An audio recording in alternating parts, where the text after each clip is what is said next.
La Cafetera es un programa de radio que se financia gracias a las aportaciones de los oyentes. Si te gusta el periodismo que defiende y sientes que te acompaña, hazte mecenas y ayúdanos. Infórmate en radiocable.com/mecenas. Resistencia. Buenos días, buenas tardes o buenas noches.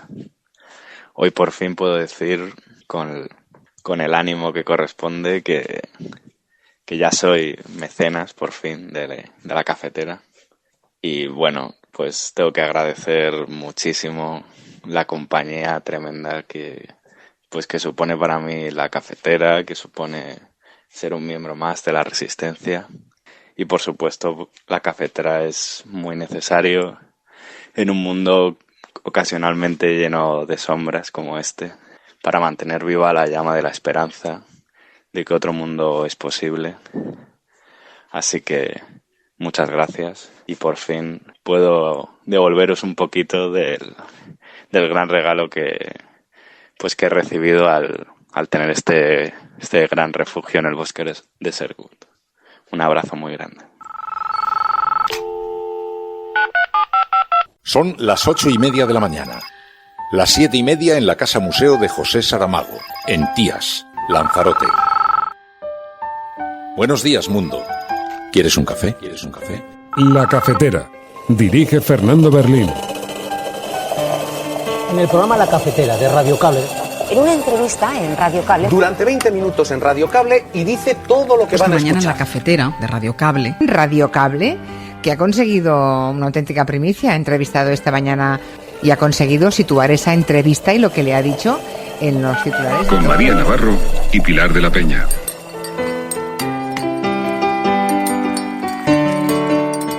Last week, the number of cases rose by 10%, driven by increased mixing, travel, gatherings and easing of social restrictions.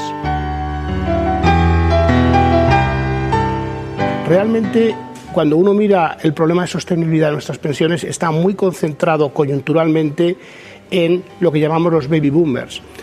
Esta generación, que es más ancha, asuma algo del esfuerzo que hay que hacer de moderación del gasto en pensiones durante un periodo concreto del tiempo. Es un ajuste bastante moderado porque España no tiene un problema agudo de pensiones, pero conviene desde una perspectiva de sostenibilidad tener presente este elemento. Que siempre tenemos una actitud y una línea de confianza muy importante. Para nosotros el principal partido de la oposición es la clave también porque en España también parte de la Constitución dice que también es buena alternancia cuando toque. Que el gobierno está haciendo un uso tóxico de la propaganda de comunicación de todos los acuerdos a los que quiere llegar. Es un gran error. Lo que hace es ir en contra de una exitosa reforma de pensiones que aprobó el Partido Popular en consenso con los miembros del Consejo Europeo. Puede haber un acuerdo. Esto no va a ser rápido, evidentemente. El conflicto político en Cataluña lleva enquistado una década y va a tocar pues mucha escucha, mucha empatía entre las partes y que, independientemente de que cada uno vaya con su posición, todos tengamos capacidad de escuchar. El alcalde no va a dimitir. El alcalde va a presentar, por sentido de la responsabilidad, la renuncia voluntaria a ser alcalde de Granada ante una situación como la que nos han abocado. Y Luis ha intentado conformar gobierno, ha intentado la gobernabilidad del Ayuntamiento de Granada después de que el Partido Popular decidiera unilateralmente abandonar el gobierno, creando una situación de inestabilidad que ellos tendrán que explicar el porqué. Y a partir de ahí, pues lógicamente ha llegado un momento en el que, tal y como se anunció, tal y como veníamos diciendo estos últimos días, si no se podía conseguir esa gobernabilidad que permitiera a los granadinos tener un ayuntamiento y en este caso un gobierno estable, pues finalmente ha decidido dar un paso al lado. Si me preguntan acerca de sería un chiringuito si yo lo hubiera creado para él, pero yo en todas mis intervenciones, desde hace 2 años, estoy anunciando que quiero crear un proyecto como este. Yo esto no creo que sea un chiringuito porque no hay estructura, no, lo único que se me pide es que yo ayude a coordinar el trabajo que tiene que ver con el español. EU digital COVID certificate regulation enters into application. Europeans now have the right to have their EU certificate issued and accepted across the Union. With this, everyone in Europe should be able to travel safely and freely this summer. Quiero expresar mi profunda solidaridad como secretario general de Naciones Unidas, pero también como portugués, como vecino. Solidaridad al pueblo español en estos tiempos de COVID y también admiración por el coraje, la resiliencia que los españoles han demostrado en estos tiempos tan dramáticos que estamos viviendo. Y naturalmente expresar mis condolencias a las familias de todas y todos que han perdido sus vidas por causa del virus.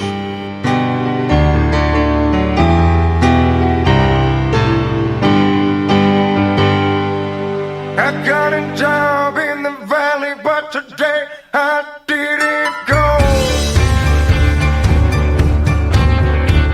I need a day off, but the boss says hell no. I'm gonna get drunk and smoke 3 packs of Marlboros. And part of me thinks I ain't ever gonna make it back home. I got a wife at the house, but she got no love for me.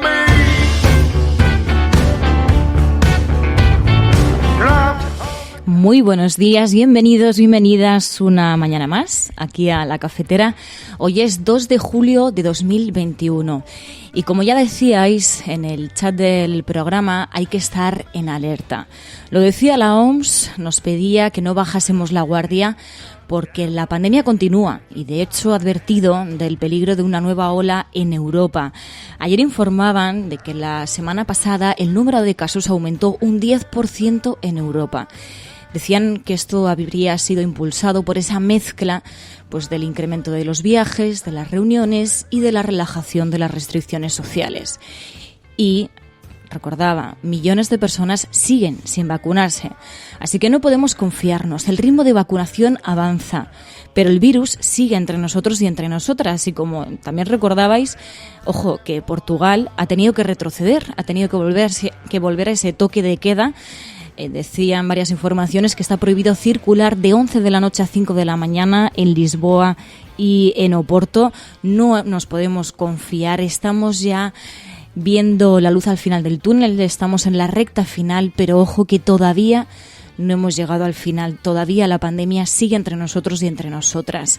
De esto y de muchos otros asuntos vamos a hablar y los vamos a comentar a través del hashtag #LaCafeteraDeltaAlerta, #LaCafeteraDeltaAlerta. Pero además, como cada viernes, además de la actualidad, también vamos a hablar de otros asuntos. Vamos a tener esos espacios de sosiego y de análisis.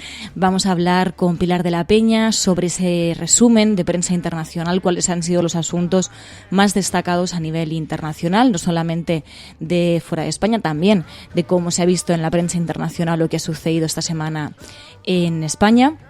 Y con Ana Pastor vamos a analizar el documental ¿Qué haría Sofía Loren? En videojuegos lo centraremos en la temática LGTB con Laura Serki y terminaremos con el relato de Ainhoa Goñi, que en esta ocasión se llama Hilos Rojos. De todo esto vamos a hablar a lo largo del día de hoy y lo vamos a hacer comentando el hashtag #LaCafeteraDeltaAlerta.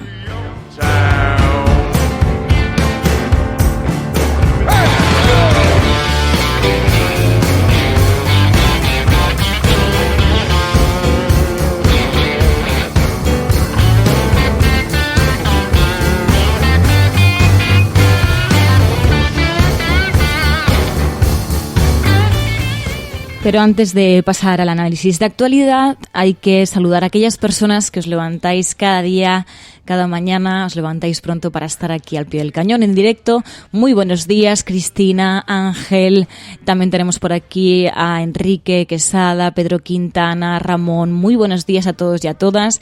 Ya lo decíais, ¿no? A ver cuál es el escenario con el que nos encontramos después del verano. Bueno, pues para bien y para mal depende de nosotros y de nosotras. Nosotros tenemos la responsabilidad y también el poder de que después del verano el escenario no sea el de una nueva ola y no sea un escenario en el que tengamos que lamentar. Así que bueno, para bien y para mal tenemos esa responsabilidad, ese poder de frenar al virus, vacunándonos y también pues tenemos que seguir en alerta y teniendo especial cuidado porque todavía no podemos relajarnos. Lo dicho, a todas y a todos, muy buenos días, muy buenas tardes o muy buenas noches.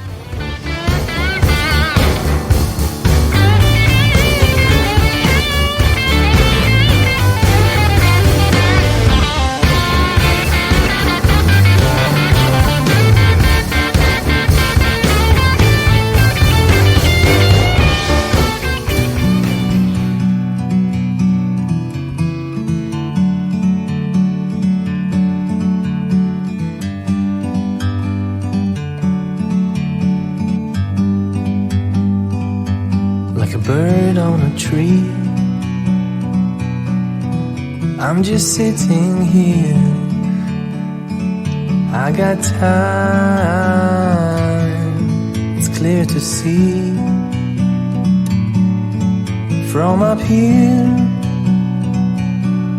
the world seems small. We can sit together. It's so beautiful, you and me. We meant to be in the great outdoors. Bueno, y para empezar, como decía la OMS, la Organización Mundial de la Salud, sigue advirtiendo del peligro de la pandemia, que la pandemia todavía no se ha ido, no hemos acabado con ella. Y advertía incluso del peligro de una nueva ola en Europa. Escuchábamos así a Hans Kluge, director regional de la OMS para Europa. Decía, la semana pasada el número de casos aumentó un 10% en Europa. Este no era el audio que queríamos escuchar, ahora sí. 10-week decline in number of COVID-19 cases in the 53 countries in the WHO European region has come to an end. Last week, the number of cases rose by 10%, driven by increased mixing, travel, gatherings, and easing of social restrictions. Así advertía, como decía el director regional de la OMS para Europa, sobre cómo están aumentando los casos, porque se ha aumentado la movilidad, porque se han relajado las restricciones sociales, también porque millones de personas, se decía, siguen sin vacunarse y, de hecho, decía, Delta supera a Alfa muy rápidamente a través de infecciones múltiples y repetidas y ya se está traduciendo en un aumento de las hospitalizaciones y de las muertes. Estamos en una situación todavía muy delicada y además en un contexto en el que ya empiezan los viajes. Escuchábamos así a este portavoz de la Comisión Europea, que vamos a escuchar ahora, diciendo que los ciudadanos de todos los países miembros de la Unión Europea ya pueden usar ese pasaporte digital COVID para demostrar su estado de vacunación. The Digital COVID Certificate Regulation enters into application. Europeans now have the right to have their EU certificate issued and accepted across the Union. With this, everyone in Europe should be able to travel safely and freely this summer. From a distance you can tell.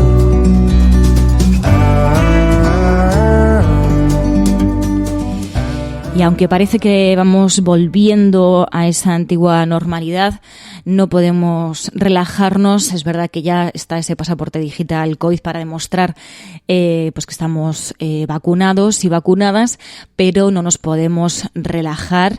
Una cosa es que se hayan relajado las restricciones, pero otra cosa es la situación en la que nos encontramos, en la que están aumentando los contagios, así que de nosotros y de nosotras depende que después del verano, podamos tener un escenario razonable en el que pues siga avanzando la vacunación y podamos ir superando a la pandemia.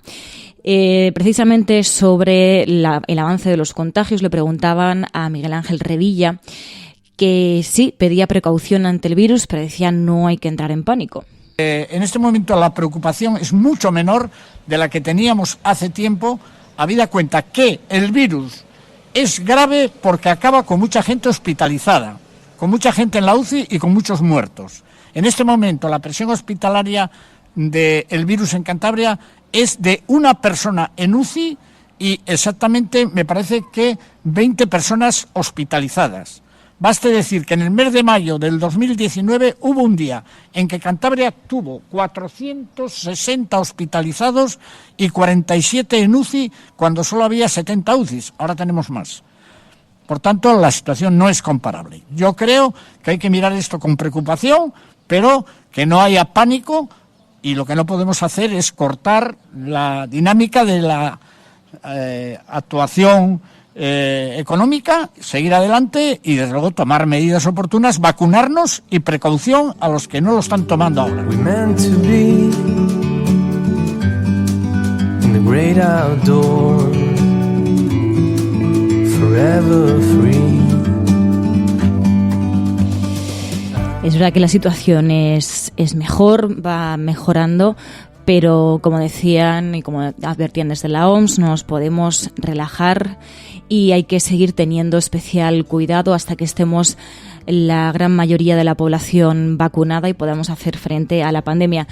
Sin embargo, uno de los asuntos más destacados por la prensa no ha sido tanto este como el asunto de las pensiones en España. El diario ABC dice: el ajuste de las pensiones lo pagarán 11 millones de baby boomers. El ministro Escrivá ensombrece, dice, en la firma del acuerdo en la Moncloa al anunciar que los nacidos entre finales de los 50 y mediados de los 70 o trabajan más o cobrarán menos prestación. También lo lleva el diario La Razón, que habla de castigo a los baby boomers. Dice: menos pensión o más trabajo. Los nacidos entre los años 50 y 70 verán reducida su prestación en la nueva reforma. Y el diario El Mundo adelanta un ajuste en la pensión de los baby boomers.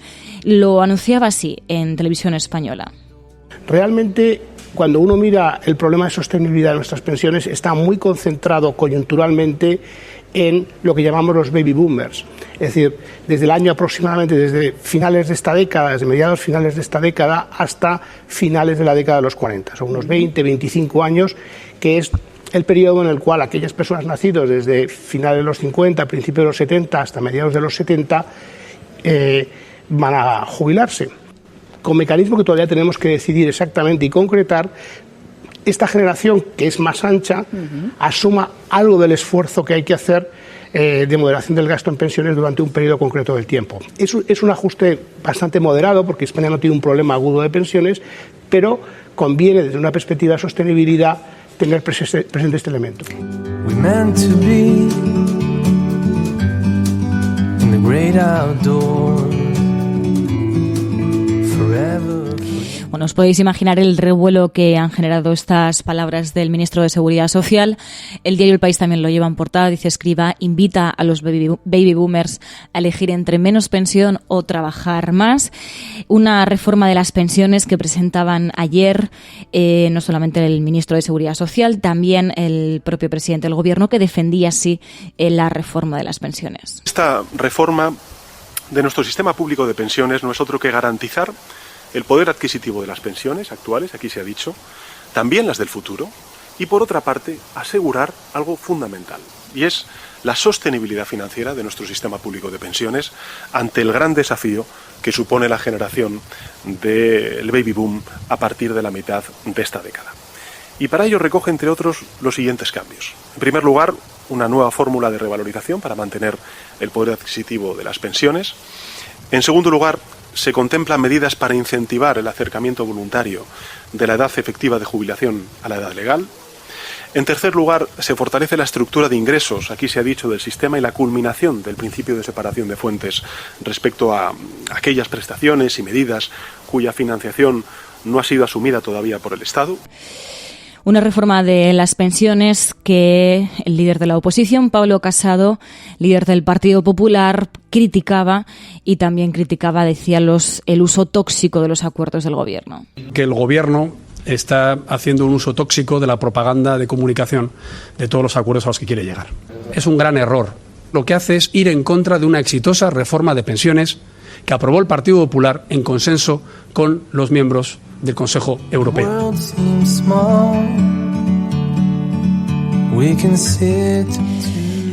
Estas eran las palabras de Pablo Casado y lo hacía además en un acto junto con Garamendi, junto con Antonio Garamendi, presidente de la COE, que por las palabras del presidente de la COE pues buscaba limar asperezas después de ese revuelo que generaron sus palabras sobre los indultos de Cataluña y que no gustaron a la derecha del Partido Popular. Hablaba así Antonio Garamendi de la importancia del partido de la oposición y de la alternancia de gobierno. Que siempre tenemos una actitud y una línea de confianza muy importante. Para nosotros el principal partido de la oposición es la clave también porque en España también parte de la Constitución dice que también es buena alternancia cuando toque. Así lo decía el presidente de la COE, pero Pablo Casado insistía en ese ataque al gobierno. Acusaba directamente al gobierno de hacer gastos superfluos. Hemos hablado mucho de la hostelería, pero estamos hablando de lo que pasa con las peluquerías. ¿Por qué las peluquerías ahora están en esa revolución de las tijeras rotas? Porque entienden que mientras haya un gobierno con 23 ministerios, con 1.000 asesores y que sube el gasto superfluo, o que está haciendo reformas tan urgentes para la empleabilidad y para la salida de la crisis, como la ley trans, o como la nueva ley de memoria histórica, o como la ley de ajuste de precios de la vivienda, para que evidentemente salga la vivienda del mercado de alquiler, pues dicen, oiga, yo también soy español, yo también recibo fondos estructurales, yo también quiero que a mí se me ayude porque lo estoy pasando mal o porque lo pasa muy mal. Hablaba así de gastos superfluos, acusaba así al gobierno de gastos superfluos. Pero claro, en este contexto de gastos superfluos también está el de la Oficina del Español, en Madrid, una oficina que ha creado la presidenta de la Comunidad de Madrid, Isabel Díaz Ayuso, y que ha dado ese puesto a Toni Cantón, esa Oficina del Español. Ella decía que no era un chiringuito. Si me preguntan acerca de sería un chiringuito si yo lo hubiera creado para él, pero yo en todas mis intervenciones, desde hace 2 años, estoy anunciando que quiero crear un proyecto como este.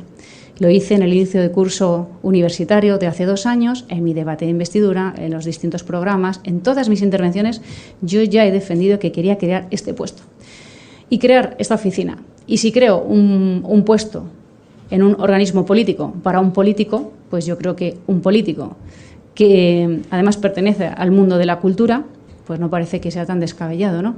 Es más, me gustaría y me sorprende que se mire con tanta lupa, y yo lo celebro, pero que se mire con tanta lupa, director a director, toda la composición del Gobierno de la Comunidad de Madrid y no se haga con el resto de las 17 comunidades autónomas o con el propio Gobierno de España.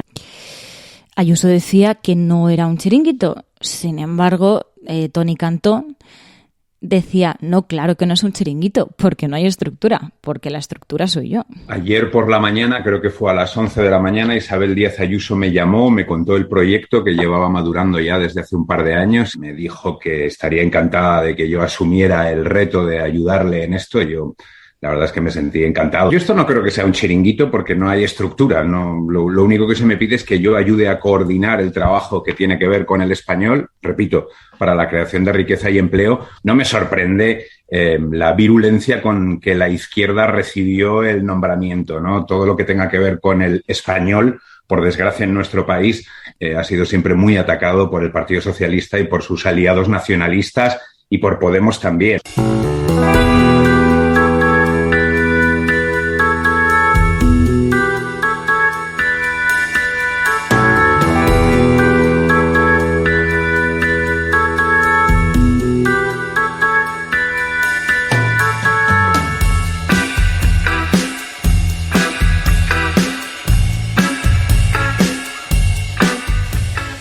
75.000 euros va a cobrar Toni Cantó como director de la Oficina del Español, una oficina que según Toni Cantó no tiene estructura, que la estructura es él es la Oficina del Español.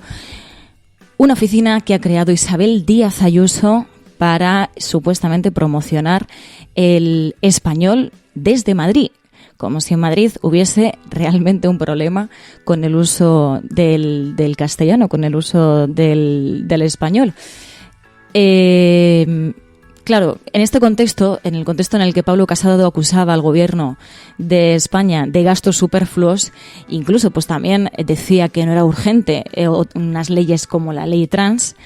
Claro, hablando de gastos superfluos, no hay más que irse a la Comunidad de Madrid, donde Isabel Díaz Ayuso ha creado esta oficina del español y ha nombrado director de esta oficina a Toni Cantó, que cobrará nada más y nada menos que 75.000 euros.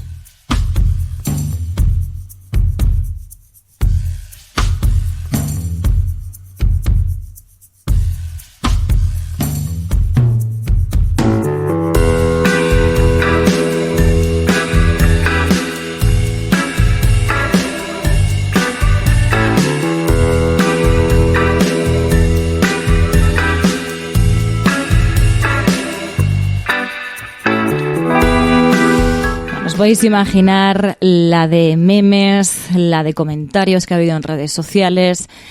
Al final, claro, la gente tomándoselo pues a broma, pero el caso es que esto va a costar dinero. Esto va a costar dinero para los madrileños y las madrileñas.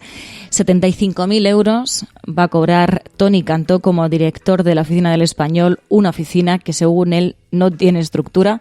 Así que, bueno, pues ahí queda. Mientras, hay problemas entre el Partido Popular y Ciudadanos. Ayer dimitía el alcalde de Granada, después de la crisis municipal del pasado 8 de junio, con la salida del Partido Popular y de 2 concejales de Ciudadanos. Así perdería Ciudadanos el ayuntamiento de la mayor ciudad en la que gobernaba hasta este momento. Y así escuchábamos a Luis Salvador, hasta ahora alcalde de Granada. Él decía, el alcalde no dimite, los que dimiten son los que roban, los que tienen que huir. No hay en este momento ningún acuerdo con nadie. Simplemente la lealtad, la generosidad, la honradez, el compromiso, nuestra vocación de servicio público y el amor a Granada nos permite anunciar que el alcalde no va a dimitir. El alcalde no va a dimitir. El alcalde va a presentar, por sentido de la responsabilidad, la renuncia voluntaria a ser alcalde de Granada ante una situación como la que nos han abocado. Y por tanto, esa renuncia voluntaria que he registrado en Secretaría se tendrá que dar cuenta en un pleno que se va a convocar para mañana. Pero repito, el alcalde no dimite. Los que dimiten son los que roban, son los que tienen que huir, son los que tienen que rendir cuentas, son los que tienen que salir rápidamente porque tienen cosas que ocultar.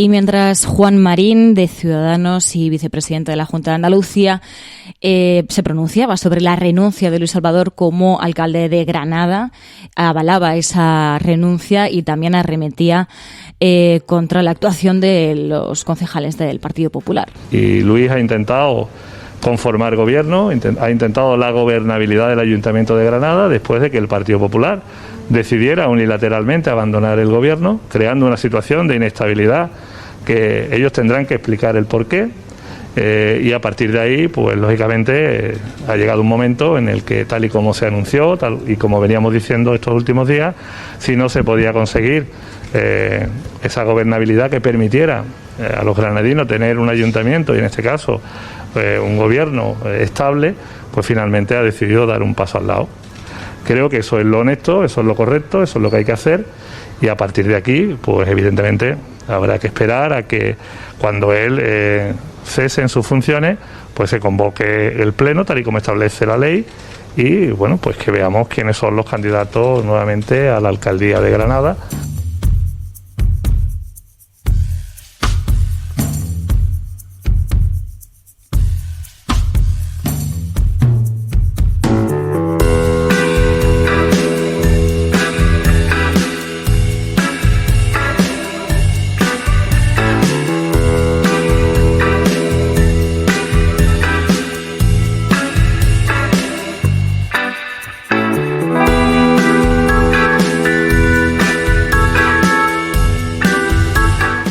precisamente también siguiendo en Andalucía, decía Canal Sur que 8 de los 77 jóvenes que volvían a Andalucía procedentes del Hotel COVID de Mallorca han dado positivo en coronavirus.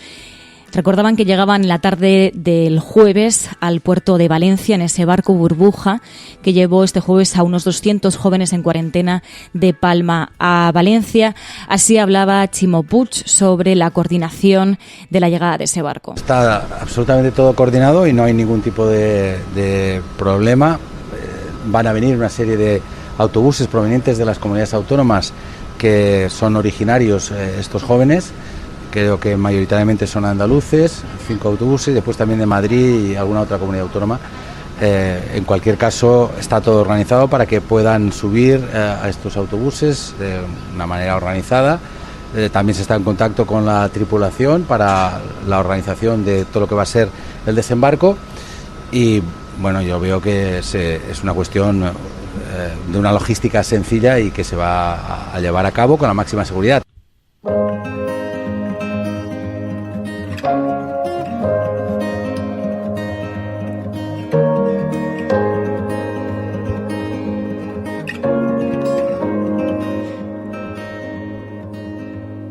One less ticket before it's gone.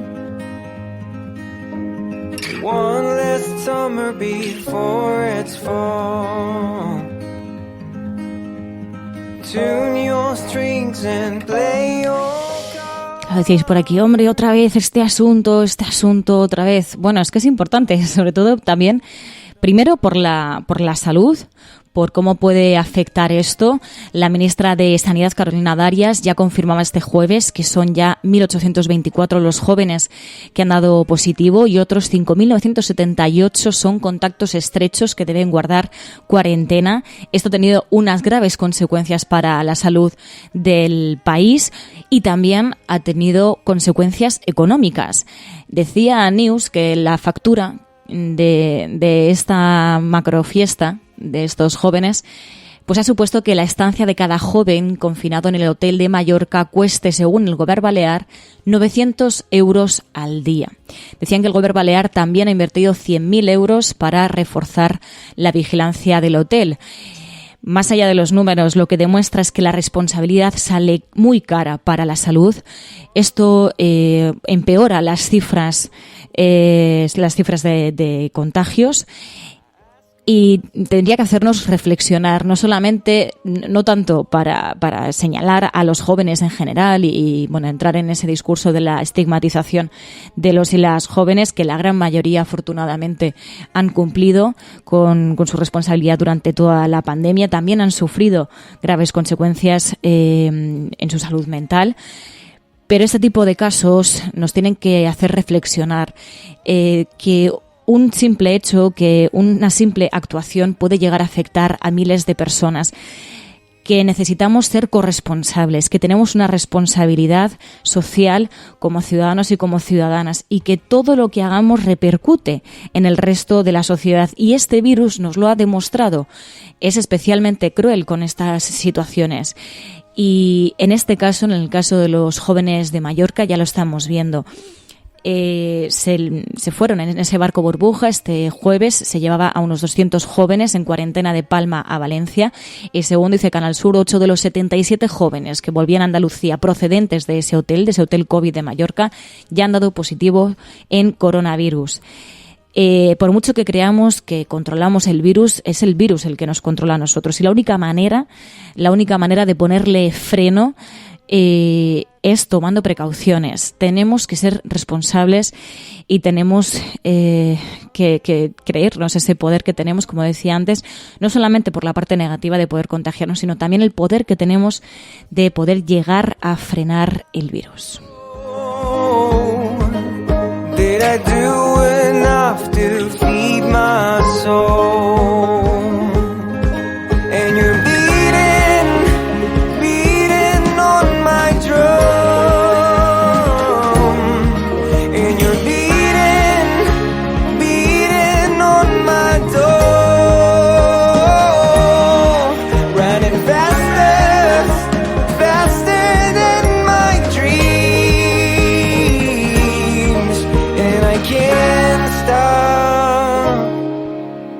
breathe.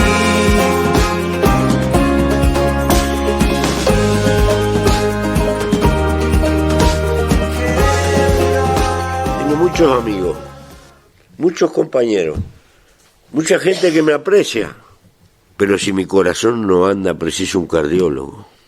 Eso me lo da la sociedad.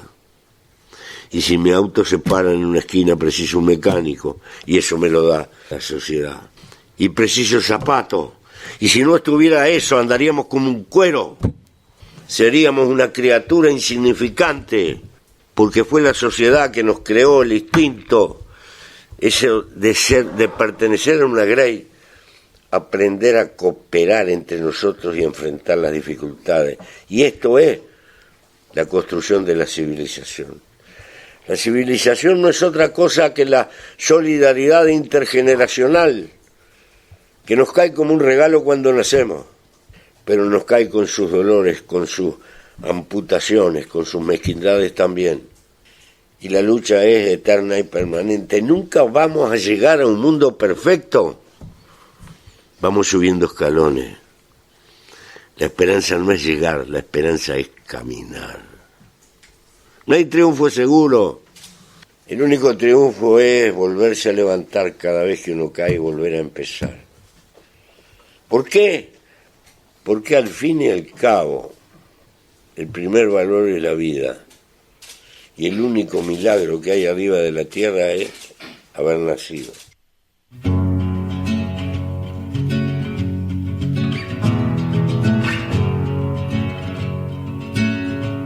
I was waiting in the undertow, set adrift with featherweight light poles, unaware of where my heart would flow. I was waiting in the undertow, can't touch the bottom, sit into a tumble. Waves that shake me out of my skin. Never been so easy, losing my direction. My bearings have me south of home. Precisamente decíais que sí, que no solamente eran el caso de jóvenes andaluces, también 5 positivos entre los 21 estudiantes gallegos que han regresado de Mallorca. Decían 5 de los 21 estudiantes gallegos que permanecían confinados en ese hotel de Palma de Mallorca después de haber mantenido contacto estrecho con otros compañeros contagiados por COVID, han dado positivo y decían regresan ya a Galicia en ambulancia, mientras que el resto lo hacía en autobús y su llegada estaba prevista a la comunidad en unas horas, decían ayer desde La Voz de Galicia. Es verdad que no podemos, insisto, no podemos relajarnos. En Cataluña, decían, la quinta ola de COVID pone en jaque la capacidad de resistencia de los centros de atención primaria en Cataluña, decía el diario El País, y de hecho hablaba de que varias discotecas cierran temporalmente sus puertas al verse incapacitadas para garantizar las medidas contra la pandemia, las medidas contra la COVID. Y hablaban de ese avance de contagios, lo hemos visto también a nivel nacional, cómo se advierte sobre el avance de contagios entre los más jóvenes y por eso también es importante que el ritmo de vacunación avance lo más rápido posible. En algunas comunidades autónomas ya están vacunando a menores de 30 años, en otras pues van más rezagados. Por ejemplo, en la Comunidad de Madrid, que es una de las comunidades que va más rezagada en el ritmo de vacunación, pues ha llamado mucho la atención el tema de que se hayan incluido como centros de vacunación empresas como el Corte Inglés y todo esto, mientras se prevé cerrar centros de salud y mientras solo hay en torno a 4 o 5 centros de salud abiertos para la vacunación. El resto son hospitales y mientras vemos cómo pues siguen llamando la atención medidas muy curiosas, como el hecho de que el Hospital Zendal abra 24 horas para la vacunación. Suponemos que para que se avance y para que el ritmo de vacunación sea más rápido que el que ha sido hasta ahora, porque lo cierto es que, insistimos, los datos dicen que la Comunidad de Madrid sigue estando muy rezagada en el tema del ritmo de la vacunación. Precisamente sobre la pandemia hablaba Antonio Guterres, secretario general de Naciones Unidas, desde aquí, desde España. Quiero expresar mi profunda solidaridad como secretario general de Naciones Unidas, pero también como portugués, como vecino. Solidaridad al pueblo español en estos tiempos de COVID y también admiración por el coraje, la resiliencia que los españoles han demostrado en estos tiempos tan dramáticos que estamos viviendo. Y naturalmente expresar mis condolencias a las familias de todas y todos que han perdido sus vidas por causa del virus. South of home, I've been wrong before. I was waiting in the undertow, set adrift we fed away like bones, unaware of where my heart would flow. I was waiting in the undertow.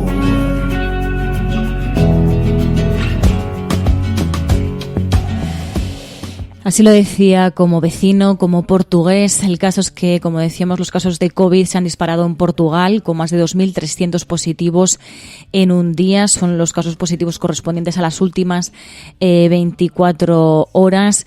Y advertían sobre esta situación. También se advertía sobre la variante Delta, detectada por primera vez en India y que decían es ya mayoritaria en Portugal.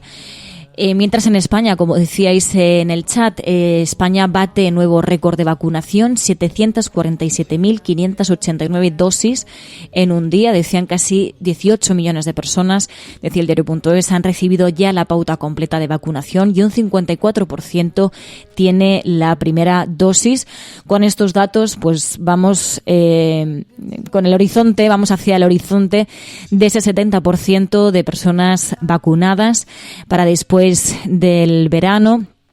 Y al final hay que recordar que la vacuna, sobre todo, es una de las principales herramientas para frenar esta situación. Precisamente sobre España, sobre los asuntos que han ocurrido en España, vistos desde la óptica de la prensa internacional. Para hacer ese análisis tenemos todos los viernes a Pilar de la Peña, que nos hace ese resumen de cuáles han sido los asuntos más destacados por la prensa internacional, los asuntos internacionales, pero también los asuntos de España. Podrán decir todos los periódicos del mundo lo que quieran.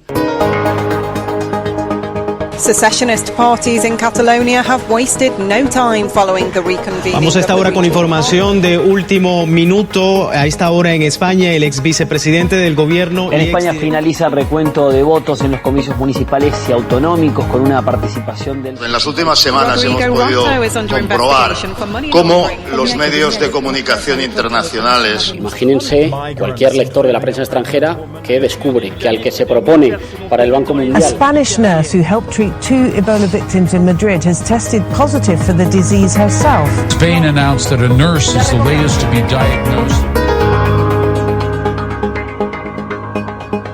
Y ya sabéis que cuando termina la semana hablamos de información internacional, de la manera en la que los medios de comunicación extranjeros han proyectado la imagen de España en el exterior con Pilar de la Peña. Pilar de la Peña, buenos días. Hola, buenos días. Y esta semana, claro, las consecuencias de los indultos todavía siguen en el foco de la prensa exterior. La BBC dice que España es una nación más dividida. La CROA ven una esperanza moderada en que se camine a una salida de crisis catalana. ¿El tono sigue siendo bien acogido como proyecto de los indultos? En general sí, ya lo venimos comentando desde que se anunciaron en el exterior. Existe la sensación de que los indultos eran un paso necesario para intentar salir de este estancamiento en el que vive España desde hace varios años por la crisis catalana. Lo que pasa es que los medios van pues poniendo el foco en los medios internacionales, al menos en distintos aspectos de las consecuencias. Y por ejemplo, la BBC sí ha publicado un reportaje de Guy Edgecombe, de uno de sus colaboradores o corresponsales aquí en España, en el que insistía en que realmente la medida de los indultos del gobierno también había provocado una gran división en la sociedad, y detallaba además cómo él contaba un poquito su experiencia de cómo desde que estalló la crisis catalana le llamaba mucho la atención lo difícil que resultaba a ambas partes entender a la otra, ¿no? Y eso, y un poco todos los estereotipos que se habían ido formando pues los independentistas con respecto al resto de España y buena parte de los más constitucionalistas con respecto a los independentistas. Y en este sentido ponía de relieve que los indultos realmente han acrecentado y profundizado aún más esta brecha, aunque también explicaba que más allá de los extremos había también cierta, digamos, los indultos habían provocado pues cierta reacción en gente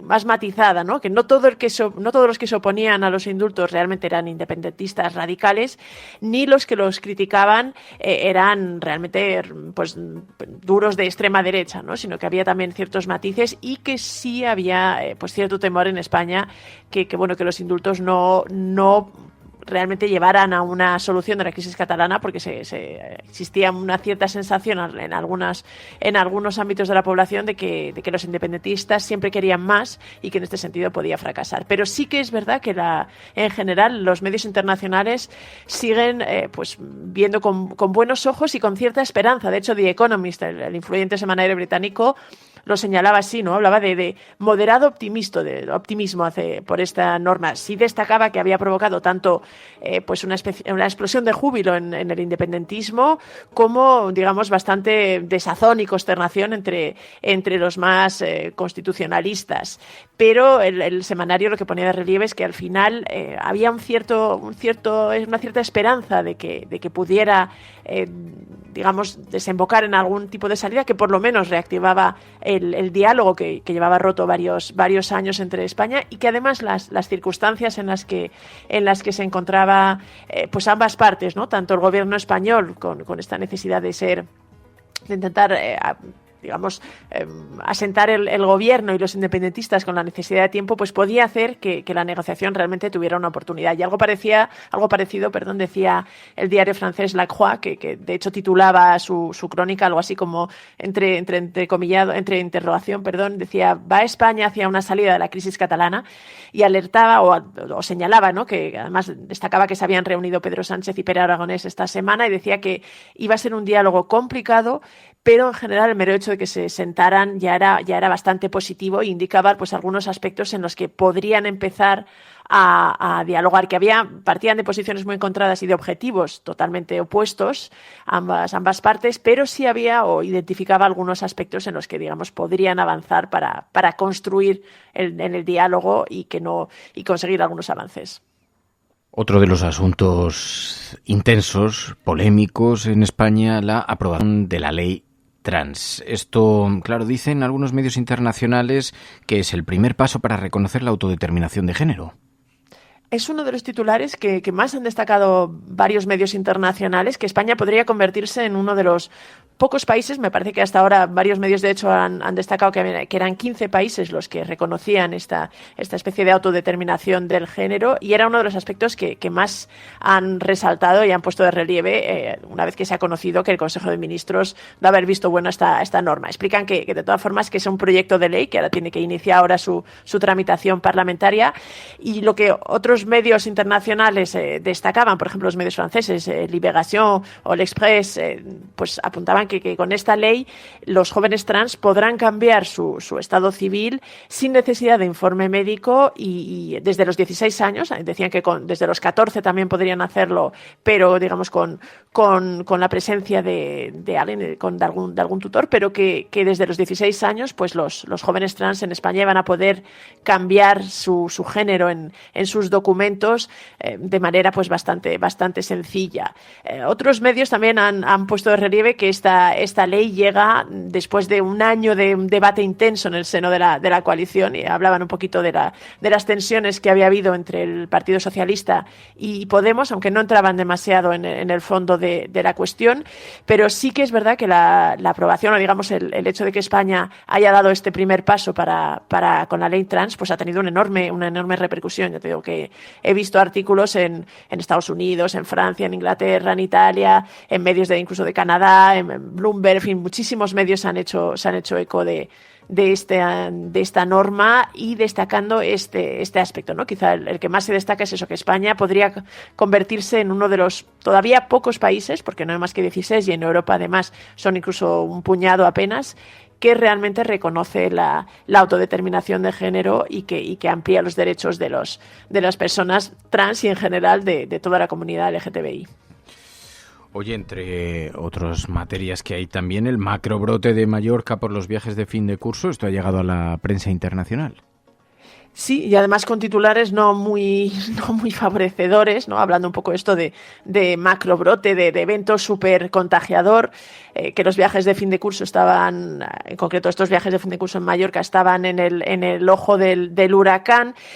No entran mucho en valoraciones, la mayor parte de los artículos que se hacen eco de ello además son de agencia, pero sí explican cómo, pues eso, el hecho de que varios estudiantes se hayan reunido en Mallorca y ya ha estallado un brote ahí, ha provocado que el virus se esparza en varias regiones del país, que además ha subido significativamente la tasa de contagio, y que realmente hay mucha preocupación y ha habido pues esta situación bastante controvertida. Algún medio, como por ejemplo Anadolu, la agencia turca, también destacaba el hecho de que se hubiera confinado a ciertos estudiantes en un hotel de Mallorca, de lo que hemos estado hablando toda esta semana y cómo esto había generado cierta polémica, pero sobre todo lo que se destaca, y además en un momento en que bueno, para la imagen de Baleares pues está siendo bastante importante esta situación. Sí que es verdad que ha llegado a numerosos medios ya te digo, sobre todo de toda Europa, el hecho, y algunos de Estados Unidos también, el hecho de que hubiera habido este evento ya denominado como supercontagiador o superbrote en España en este momento de intento de control de la pandemia. Luego también, por último, Le Monde se ha fijado en la entrada en vigor de la ley Rhodes. Habla de una norma muy pionera para proteger a la infancia. Sí, la verdad es que este caso es un reportaje de Sandrine Morel, de su corresponsal, que se refiere a eso, ¿no? Que España se ha dotado de una ley pionera de protección de la infancia, y habla un poquito también de la influencia de James Rhodes en esta norma, y explica de hecho que es conocida en ley Rhodes, y que justo este 25 de junio ha sido publicada en el BOE y entra oficialmente en vigor esta ley, que también califican de ambiciosa y que sobre todo aborda, digamos, el problema del control, de la lucha contra la violencia hecha hacia los menores de forma bastante integral.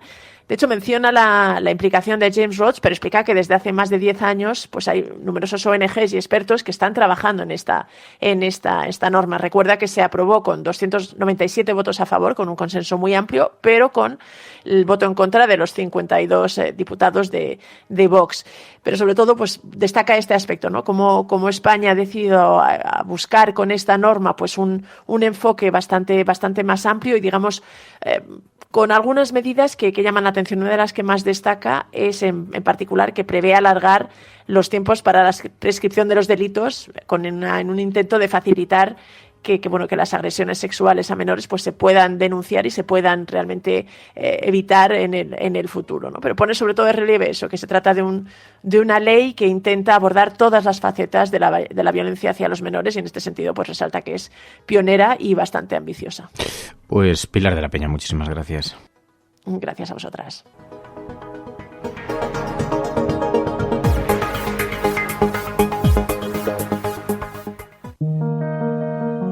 Es algo que todos sabemos de algún modo, pero que puede que nadie te haya explicado nunca. Si tú a tu hijo antes de una carrera le dices, te vas a caer, tú no vales para esto, ese niño se va a caer. No hay más opciones, porque le has hecho creer que es posible, y hay algo que le empuja a cumplir la profecía. Pero si en lugar de eso a ese mismo niño le dices, corre, vuela, no te detengas, y si te caes, aquí estoy para levantarte, ese niño jugará mejor que si nunca le hubieras dicho nada. Hay una responsabilidad ineludible en cómo hablamos, en cómo tratamos a los demás, porque nuestras palabras tienen un poder más grande de lo que nunca hubiéramos imaginado. Cada día tienes la opción de cortar las alas de los demás, hablando del miedo y de la incertidumbre. O puedes dejar que tus palabras les empujen hacia sus metas, confiando en la capacidad infinita que hay dentro de todo ser humano. Se conoce como efecto Pigmalión y funciona en cualquier momento de nuestras vidas.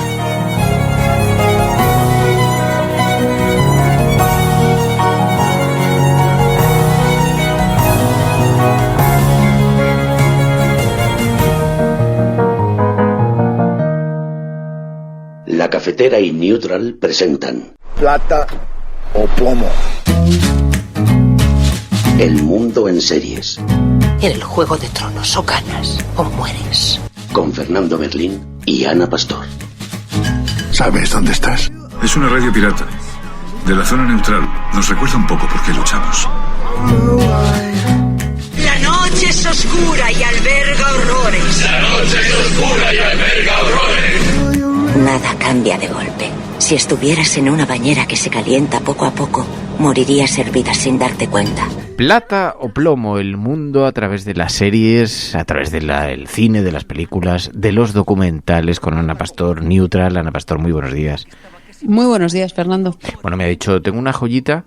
La verdad es que cuando me pusiste el mensaje me dejaste un poco desconcertado, porque yo no tengo mucha conexión con Sofía Loren y no sabía que había una suerte de revival o de recuperación de su figura o que tenía un cierto protagonismo en Netflix, pero he visto que la propuesta que nos haces esta semana, ¿qué haría Sofía Loren?, tiene muy buenas críticas.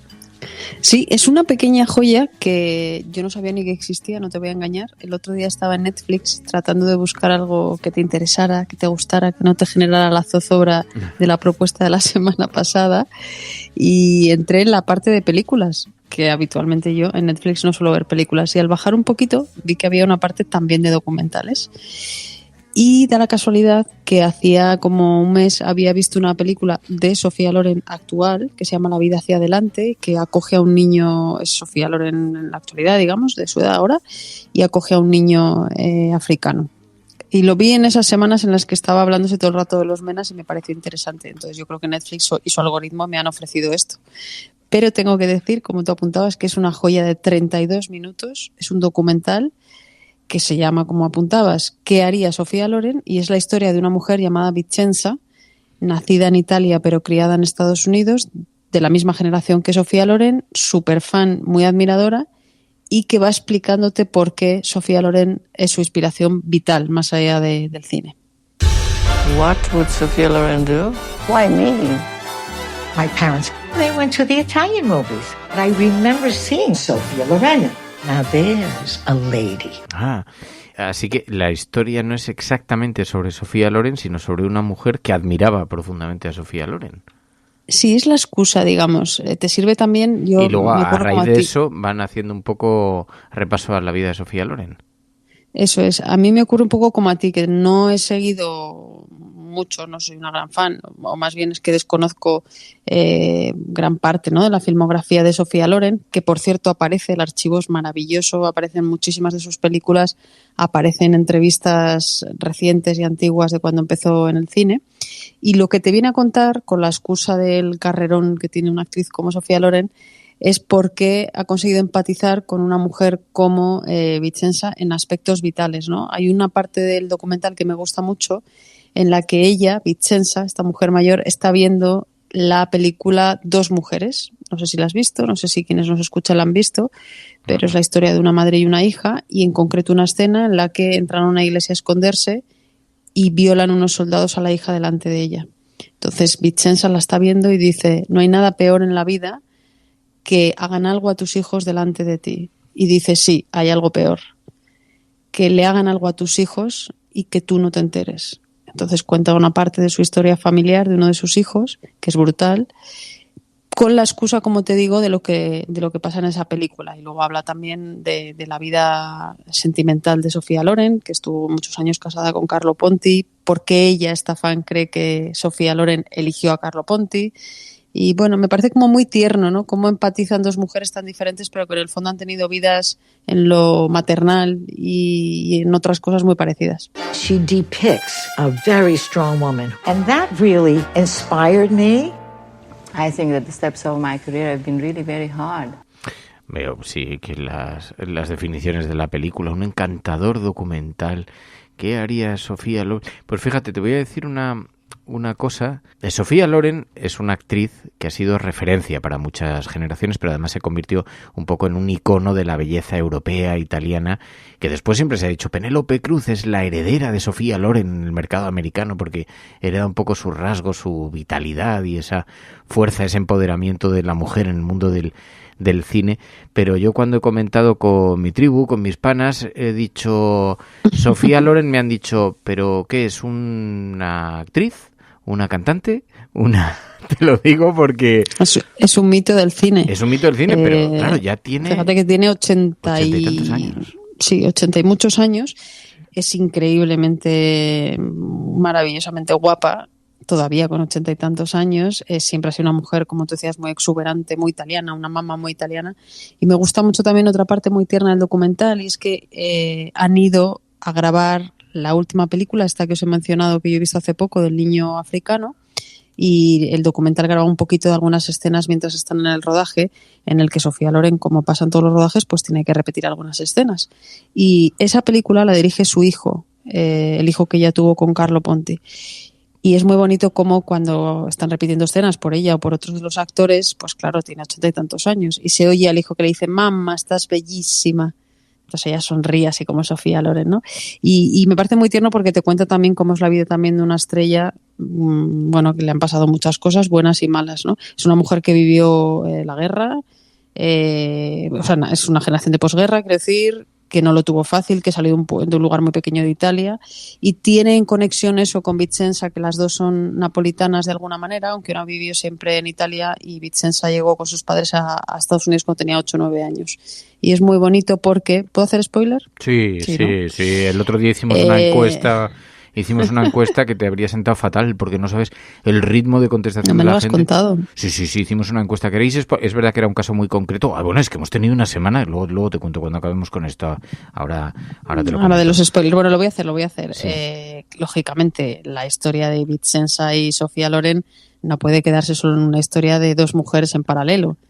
¿Qué hacen al final del documental? El hijo de Sofía Loren y la directora del documental las juntan a comer, y es maravillosa la escena de cuando se encuentran, cuando se conocen, porque en realidad para Vicenza es como si la conociera de toda la vida, pero no se conocían, así que es como muy bonita, no sé, me parece una joya preciosa, recomendable, desconocida, que incluso para la gente que no sabe, que es mayoría, como me decías, quién es Sofía Loren, creo que les puede descubrir a un mito del cine, que siempre es bueno aprender de cosas que han ocurrido y emocionarse, que es lo que yo buscaba para hacerte una recomendación. How many things have we all had that happened beyond our control? No matter what, you have to go forward. She never gave up. That's courage, that's strength. Sí. A ver, yo lo decía porque generacionalmente es verdad que tendemos a pensar que, claro, nuestros iconos, los mitos que nos rodean son los mitos de todas las generaciones, pero hay una generación entera que observa, pues como... Pero para que se hagan una idea, Sofía Loren rodó con Cary Grant, con Frank Sinatra, rodó con Charlton Heston,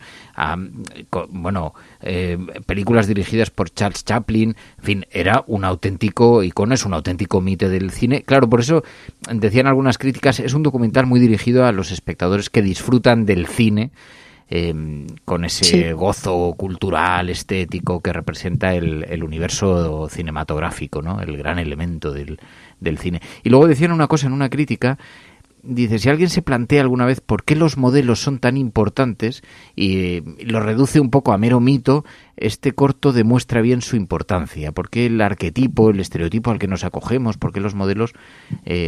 llegan a determinar quién somos como seres humanos, ¿no? Y eso es muy interesante, me ha parecido muy interesante como crítica, así que me la voy a apuntar para verla. Y la verdad es que está fantástica, sí. Me parece, bueno, el hecho de que dos mujeres sean protagonistas y como tú decías, Sofía Loren tiene más de 50 películas, tiene premios Oscar, 22 grandes premios, digamos, y merece la pena conocerla. Yo no he visto creo que a lo mejor he visto una película, pero ahí aparecen muchas que casi te dan ganas de recuperarlas, ¿no? Y eso también es muy bonito. Absolutamente. ¿Qué haría Sofía Loren en Netflix? Son 35 minutos de documental y viene acogido por muy buenas críticas. Pues te decía que es que esta semana hemos vivido un fenómeno intergaláctico interestelar. Cuéntame. Mira, es una película menor, entonces la vi en un mediodía, pero nos ha dado para 3 días de conversaciones en el programa en el que los comentarios han sido Passenger. ¿La has visto la película? No, además como he estado esta semana viajando, ¿para dónde estabas entonces? No os he escuchado. Entonces, ¿qué ha pasado? Pues mira, resulta que es una película de ciencia ficción en el espacio. La verdad es que he repetido tantas veces el argumento que la gente me va a odiar, pero imagínate un mundo que llega casi al colapso, el ser humano está ahí apretado, entonces deciden montar una colonia espacial en un planeta, a la que puedes irte, pero tienes que viajar 130 años en una nave espacial hibernado. Y entonces, por un incidente interestelar, uno de los viajeros, entre 5.000, se despierta, por error, a media travesía. Quedan 90 años por delante. El tipo es un actor muy guapete, muy estupendo, pero se despierta ahí solo, entra en pánico, durante 1 año y medio está viviendo entre el resto de los tipos que siguen ahí congelados, y entonces acompaña todos los días a una bella viajera y decide despertarla a mitad de travesía. No puede volver a dormirse, le quedan 90 años por delante. Entonces, hay una sucesión, es una película menor, no ha recibido malas críticas. Yo lo he visto en Netflix. Uh-huh. Pero te plantea esa duda moral, ¿no? Que un acto de egoísmo tan superlativo como despertar a uno de los viajeros y que haces para no estar solo, en realidad. Pero luego se dan muchos supuestos, no te voy a hacer spoiler, pero lo que sí que hicimos fue una votación en el programa. Yo estoy en minoría. No, para ver, ¿queréis o no queréis spoiler? Oye, una abrumadora mayoría votando, no sé si fueron 2.000 votos en 10 minutos, 2.000 votos que querían spoiler, y entonces luego ya empezamos no tenéis con el spoiler corazón, y todo. Resistencia, no tenéis corazón. Total. Pero, pues échale un vistazo porque plantea algunos dilemas. No es una película, digamos, de culto, pero no es como Sofía Loren, no está protagonizada por Sofía Loren, pero está curiosa la disyuntiva que plantea. Pues Ana Pastor, Neutral, gracias, como siempre, apuntamos. Gracias. Plata o plomo. El mundo en series. En el Juego de Tronos o ganas o mueres. Peggy 18.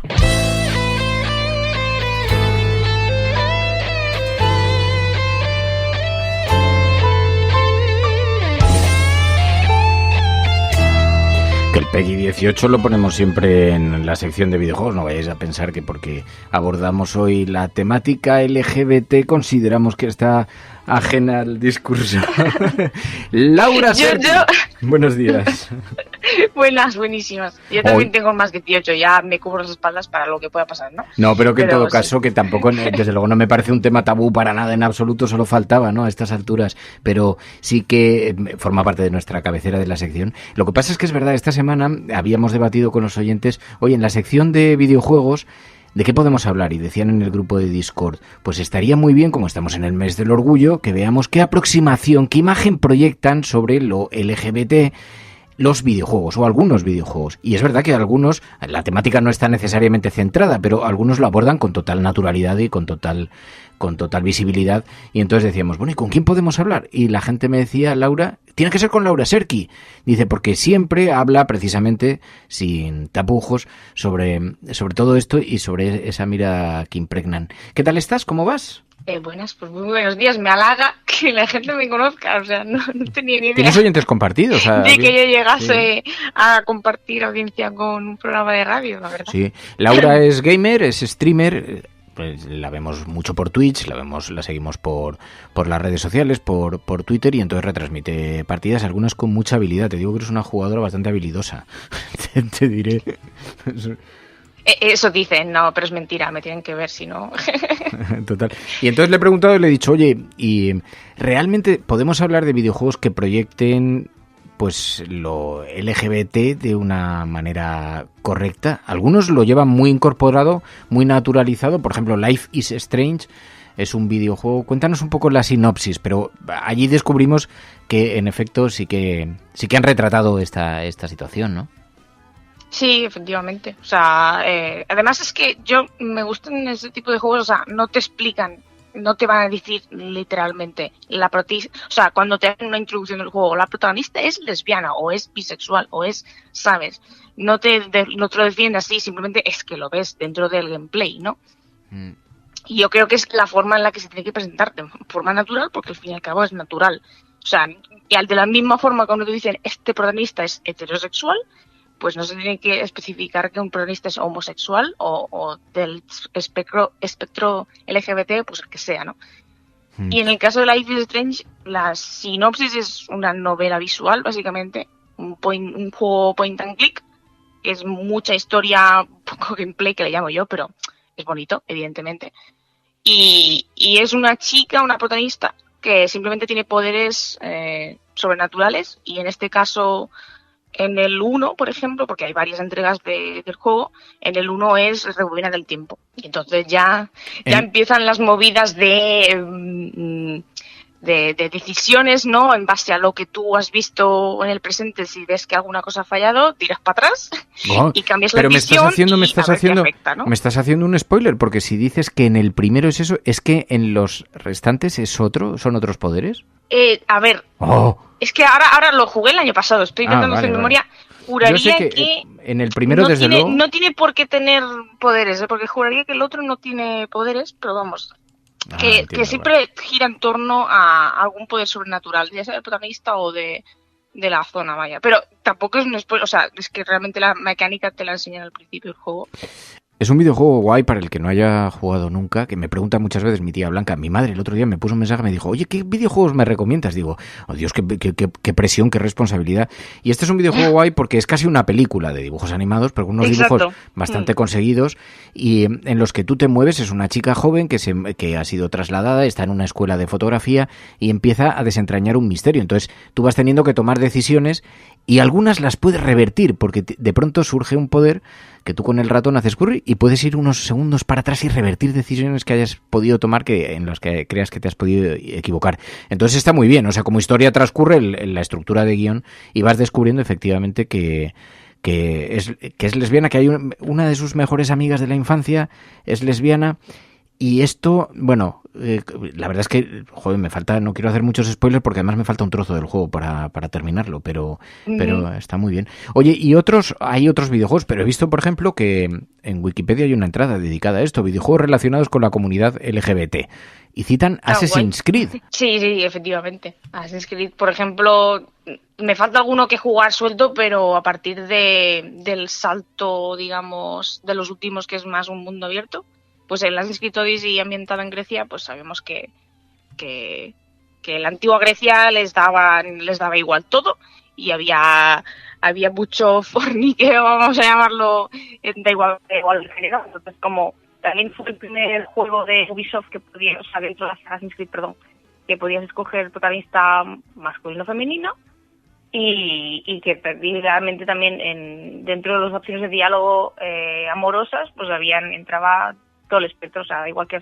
era chico o chica, que estaba el corazoncito disponible para tú tomar la decisión que quieras, o sea, de alguna manera, como también los videojuegos están en la vanguardia de los hábitos sociales, porque digamos que recogen con bastante naturalidad todo esto, pero y el Assassin's Creed es bastante explícito, o sea, me dices que las relaciones de amor, es que claro, no conozco el videojuego, entonces tú interactúas con otros personajes del videojuego y puedes interactuar en el plano amoroso también. Sí, exacto, o sea, quizás tampoco, seamos sinceros, tampoco es el foco principal del juego, porque si no te dedicas a explorar o a hacer ciertas secundarias, igual no te aparece el corazoncito en la vida, ¿no? Porque es un juego más, o sea, los escritos veo más centrados en la acción, en el combate y quizás en los más antiguos, en el sigilo, en todo el tema del sigilo, que es lo que molaba, hoja oculta, asesinatos, pim pam. Pero a mí en ese caso, en un mundo abierto en el que tienes muchísimas posibilidades, me parece un desperdicio el no explorar, el no investigar, el no hacer misiones secundarias, y ahí es cuando ves realmente el espectro, ¿no? ¿Tú has jugado al Cyberpunk? Cyberpunk, Sí. No, porque, bueno, por todos los bugs y todas las críticas en las que salió, pero sí que he visto reviews y cosas. Sí, porque yo en el Cyberpunk he jugado en Stadia, que es en streaming, entonces ahí tenía pocos bugs, salió bastante bien acabado, dentro de que tenía sus límites, y en el Cyberpunk puedes explorar de todo. Claro. Y... yo creo que es la magia de un mundo abierto, que al final, si te centras en la historia principal, es verdad que suelen ser muy largos, son juegos de muchas horas, pero yo creo que como que le exprimes más el contenido y sería una pena una persona que se jugase un mundo abierto y solamente fuese a la historia. También depende, ¿eh? Bueno, si de no hecho te te está permite enganchando... experimentar, explorar, incluso... Claro. Tener curiosidad y mirar con curiosidad, ¿no? Que yo acabé en una noche de Cyberpunk, en una noche loca, con un tipo muscular estupendo que decía yo, digo, pues esto están haciendo todo tipo de cosas. Te puede sorprender, pero también yo entiendo que hay gente que igual le aburre o igual no le ha llamado tanto la historia y dice, mira, yo voy a ir a saco a la principal y no me quiero pasar nada más porque hay que terminar esto, es sufrimiento, pues adelante. Pero que para mí es como perderte parte del atractivo o de la jugabilidad, ¿no?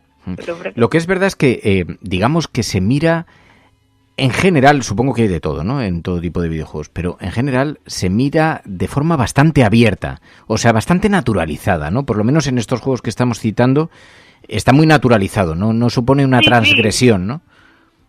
A ver, yo igual no pongo el mejor ejemplo, pero es que, claro, yo uso mucho Twitter como red social, entonces, realmente yo he visto quejas en mi timeline directamente de quejas LGBT o la simple tontería de que un personaje de un videojuego es una chica, que eso es otro tema feminista y tal, pero bueno, que sí que es verdad que no me salen a mí, pero me salen retweets o gente diciendo, pero ¿por qué hay gente quejándose? No sé qué.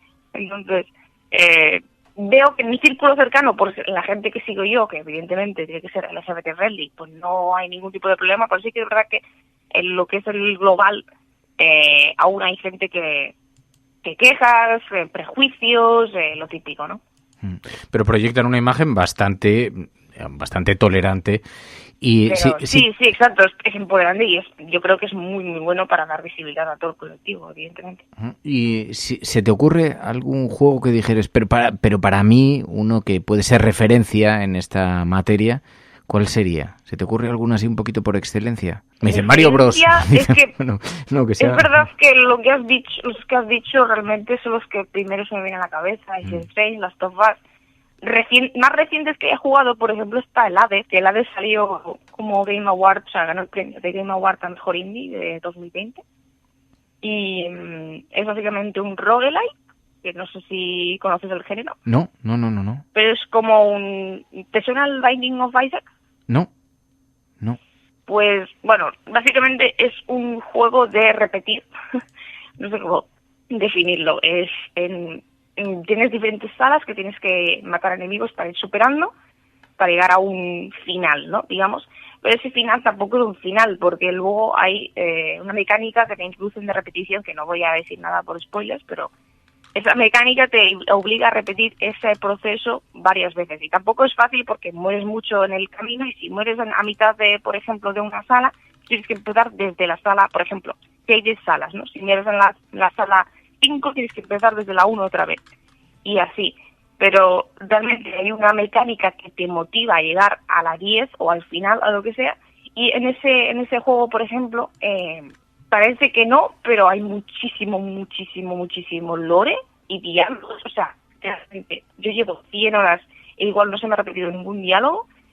Y una vez que pasas del juego también, o sea, puedes llegar a desarrollar diálogos con NPCs que te dan a relaciones, ¿no? O sea, que el protagonista puede, digamos, estar tanto con chicos como con chicas en ese sentido. Porque desarrollas la amistad, ¿no? A medida que vas haciéndote más fuerte y a medida que vas asegurando salas y les vas dando regalos y en esos regalos pues te vas desarrollando esa amistad, ese vínculo. Pues en efecto, la imagen que proyectan los videojuegos y la mirada que proyectan sobre LGBT y te agradecemos muchísimo, Laura Serki, que nos hayas ayudado en este paseo. Muy buenos días y mucha suerte. Muchas gracias a vosotros, un placer.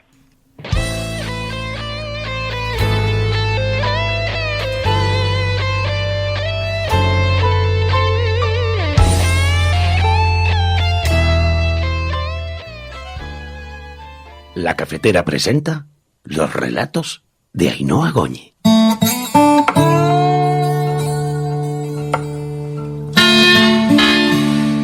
Y cuando llega el momento de la despedida en la cafetera de los viernes, nos quedamos con un buen sabor de boca gracias a los relatos que Ainhoa Goñi convierte en literarios procedentes de las vidas de nuestros oyentes de la cafetera, lo que nos permite también conocerles un poquito mejor, comprender sus historias, sus vivencias. Ainhoa Goñi, muy buenos días. Muy buenos días, ¿cómo estás? Ay, pues bien, con ganas de que nos veamos. Ya estoy primero vacunado, ya soy de primero de vacunación. Ay, yo también. Yo he tenido ya la primera. La verdad es que sin volverme loca, pero tranquiliza bastante y deseando ya que nos pongan a todos las dos cuanto antes y recuperar poco a poco la normalidad, la verdad. Claro, sobre todo por eso, porque yo decía, a ver, yo hago apología de la ciencia, pero tampoco es que abra los brazos a los tratamientos médicos, solo cuando los necesita uno. Pero digo, pero lo importante de esto es el deseo que tenemos de volver a la normalidad, de poder vernos, de poder estar sin mascarilla. ¿Tú sabes cuando tú y yo nos veamos sin mascarilla? Yo ya no, totalmente. De hecho, la ciencia nos ha demostrado en estos meses, ¿no? Año y pico ya, lo importante que es la investigación, ¿no? Y gracias a expertos y a científicos, a gente en laboratorios, a técnicos, estamos saliendo de esos peores momentos y se ve la luz al final del túnel, ¿no? Con la vacunación estamos empezando a estar más tranquilos, a poder hacer más cosas, todavía con cuidado, pero nos ha dado una opción que hace unos meses no teníamos. No te pongas ciencia, que te estaba diciendo, no nos vamos a reconocer sin mascarilla. Oye, no, ¿sabes qué? Que fue muy bonito el otro día en Wimbledon, que además tanto que te gusta el tenis tan profesional que eres tú, que lo has jugado a nivel profesional. De pronto dijeron por los altavoces que se encontraba una de las que habían liderado el equipo de investigación de la vacuna entre los asistentes y hubo una ovación, un aplauso que te daban ciertas esperanzas sobre dónde coloca la gente las cosas positivas, ¿no? Así que parece que todo el mundo recibe con mucha...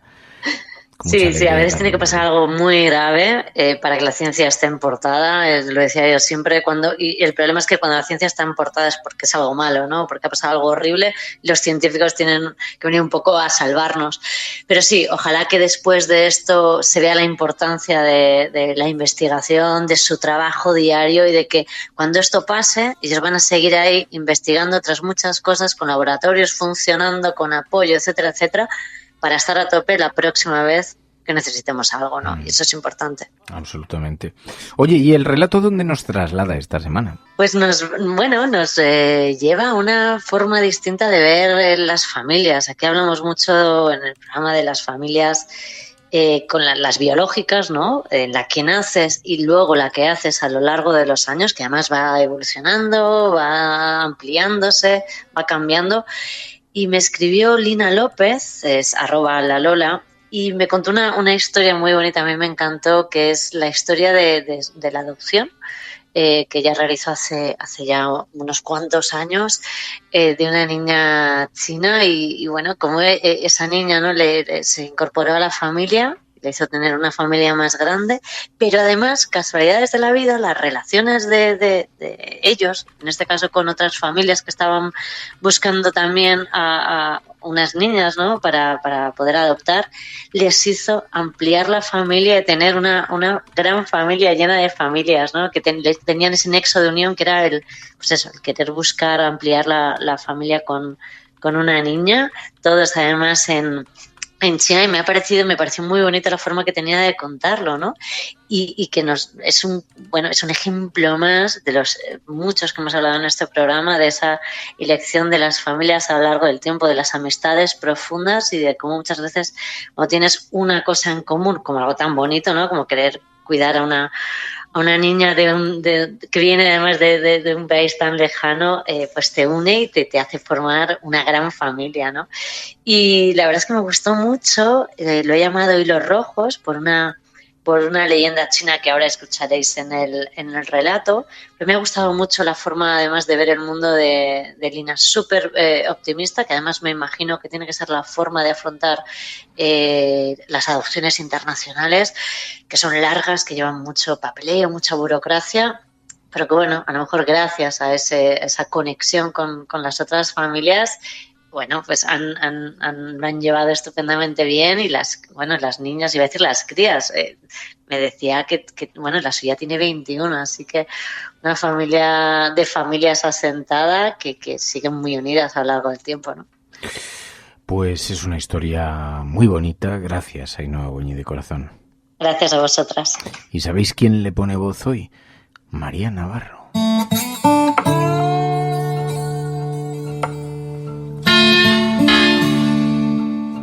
Hoy tengo 2 familias, una pequeña, solo de 3, y una enorme, de decenas de personas. Las familias crecen con el tiempo, sus miembros se hacen fuertes, como los árboles que crecen. Sus raíces se vuelven profundas y sus ramas son capaces de proteger a otros. Mi familia empezó a crecer hace ahora 21 años. Yo entonces no lo sabía, pero la que sería mi niña y yo teníamos decenas de hilos rojos atados a nuestro dedo meñique. Suena raro, lo sé, pero es fundamental para la mitología china y dice que las relaciones humanas están predestinadas por un hilo rojo que los dioses atan al dedo meñique de las personas que deben encontrarse. Así, si sigues ese hilo rojo, serías capaz de llegar al amor o los amores de tu vida, a tus amigos y especialmente a los amigos que se convierten en familia. Porque la clave es que ese hilo, además, no se rompe nunca, pase lo que pase. Así, un hilo rojo me unió hace 21 años con mi maravillosa hija. Era un hilo largo, enorme, un hilo que yo había empezado a tejer años antes, porque estuve mucho tiempo buscándola, ansiándola, viéndola en mis sueños. Estuve años sabiendo que el hilo sería largo, estaría liado, enredado, y por momentos no llevaría a ningún sitio. Pero el tiempo y las ganas consiguen que esos hilos que nos unen se desenreden y nos marquen una dirección clara. El mío me llevó a China. Allí estaba mi gran amor. Allí encontré a mi hija y mi hija me encontró a mí. Así, en el 2000, viajamos a aquel país lejano, siguiendo el hilo rojo que ya nos había unido, aunque no lo supiéramos. Porque para entonces llevábamos 2 años de papeleos, entrevistas, reuniones y todas las gestiones que podáis imaginar. Pero el hilo resistía, aunque se tensase, porque sabía que el amor estaba por llegar. Nuestra familia estaba predestinada a que ella formase parte de ella. Y así, hace 21 años, entró ella en nuestras vidas, para cambiarlo todo para siempre. Y entraron también, poco a poco, decenas de personas. Porque China nos dio 2 familias. La familia más grande se fue haciendo con el tiempo, compartiendo experiencias, uniendo nuestras vidas y estrechando esos múltiples hilos rojos que descubrimos con el tiempo que nos habían unido a todos. Así, estamos unidos para siempre con cientos de familias que, como nosotros, adoptamos a una niña en China. Hemos viajado juntos desde entonces cada año. Padres y niñas de entre 16 y 21 años crecen en la distancia, pero cercanas, sabiendo que están unidas para siempre por esa leyenda tan bonita que acercó su país de nacimiento a sus padres. Y nos vemos mucho, como se ven las familias que se quieren. Y es que el lugar no importa, porque nunca nos importó el origen, sino el destino de las personas y las cosas. Porque el amor, que entiende de las cosas más extrañas del universo, no entiende de lugares, colores ni de formas. El amor es amor. Así hemos conseguido una gran familia de familias, un gran núcleo de fortaleza, un árbol que se convirtió en bosque y que sigue creciendo día a día. Y aunque no podemos verlo, sé que cada árbol tiene centenares de hilos rojos que se unen a los otros árboles, que se unirán a los árboles que están por llegar. Así te aconsejo que mires bien ese meñique. Imagina los hilos que salen de él, las uniones irrompibles que marcan y marcarán tu vida. Piensa que, aunque a veces algunas personas tarden en llegar, la unión está marcada, está predestinada a ocurrir. Así que mientras esperas su llegada, prepara la familia, fortalece tus ramas y prepara el mejor refugio para lo que está por llegar, sea quien sea. Porque amor es eso, amor.